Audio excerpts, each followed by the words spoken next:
जय मसीह के दोस्तों। तो आज हम देखेंगे प्रभु के दास अनुराग जी के विषय में कि उन्होंने खुदा के कलाम के जरिए में क्या समझाना चाहा है कि जो मसीही लाइफ होती है वो बहुत ही ब्यूटीफुल, मतलब बहुत ही खूबसूरत होती है। तो आज हम इन वीडियो के द्वारा सुनेंगे और देखेंगे और समझेंगे। तो आइए हम इन छोटे से वीडियो क्लिप को देखते हैं। आप ऐसे कह सकते हो कि आप सबसे छोटे शहर के सबसे छोटे गांव में रहते हो और उस सबसे छोटे गांव में सबसे छोटा घर और सबसे छोटा परिवार भी आपका है। परमेश्वर कहता है इसीलिए तो मैंने तुझे चुना है कि सबसे छोटा गोत्र का सबसे छोटा कुल मैं तुझे चुनता हूं, ये सब लोगों का राजा होने के लिए। और गिदोन को भी यही कहा। गिदोन को जब परमेश्वर बोलता है हे शूरवीर सूरमा यहोवा तेरे संग है, कहता है क्या मैं छोटा नहीं हूं? मेरा कुल छोटा नहीं है? मेरा परिवार मेरे कुल का सबसे छोटा नहीं है? तो इसका मतलब क्या? परमेश्वर को आदत है टूटे हुए लोग चुनने की, उसको आदत है गरीबों को चुनने की, तुच्छों को चुनने की, छोटों को चुनने की, व्यर्थ लोगों को चुनने की। उसको आदत है, ये उसकी हॉबी है आपको चुन के बड़ा करने की। पर आपको डिस्ट्रैक्शन होती है। क्यों? आपको लगता नहीं मैं अनपढ़ हूं, किसी को लगता नहीं मैं तो बहुत छोटी हूं, किसी को लगता नहीं मुझसे क्या होगा, मैं तो कुछ भी नहीं हूं।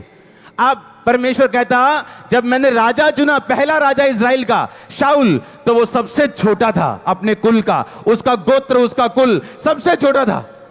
जब गिदोन को चुना तो वो सबसे छोटा था। परमेश्वर ने कहा जब मैंने आपको चुना आप भी सबसे छोटे थे। हाँ या ना? उसने बड़े देख के आपको नहीं चुना। पर प्रॉब्लम यह है अपने चुनाव को आपको सिद्ध करने के लिए बड़ी चीजें कंप्लीट करनी पड़ती हैं ताकि आप फुलेस्ट अपनी ग्लोरी तक पहुंच सके। आमीन।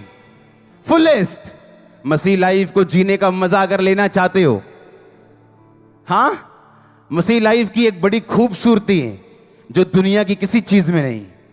इसकी खूबसूरती यह है कि जैसे जैसे आप मसीह में बढ़ते जाएंगे आपकी लाइफ ब्यूटीफुल के बाद ब्यूटीफुल होती जाएगी। एक टाइम के बाद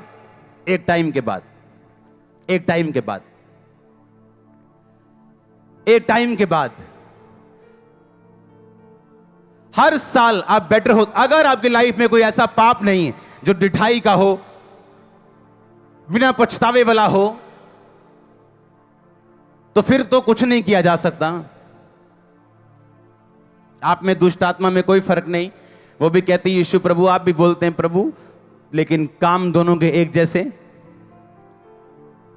यीशु मसीह डिस्ट्रैक्ट नहीं हुए और शैतान को बोला लिखा है इंसान केवल रोटी से नहीं, मनुष्य केवल रोटी नाल नहीं, पर परमेश्वर के मुंह से निकले एक एक वचन से जीवित रहेगा। हाँ या ना? आपको डिस्ट्रैक्ट नहीं होना। लोग क्या कहते हैं? आपका दोस्त आ सकता है आपको डिस्ट्रैक्ट करने के लिए, आपका ध्यान भटकाने के लिए।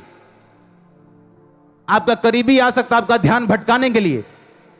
पतरस कहता है यीशु मसीह, झिड़का उसको, झिड़कों लगाई यीशु मसीह को, कहता खबरदार जो आज के बाद बोला मैं क्रूस उठाऊंगा, तेरे साथ कभी ऐसा ना हो। यीशु मसीह ने कहा शैतान मेरे सामने से दूर हो, तो मेरे लिए ठोकर का कारण है, क्योंकि मैं पैदा ही क्रूस उठाने के लिए हुआ हूं।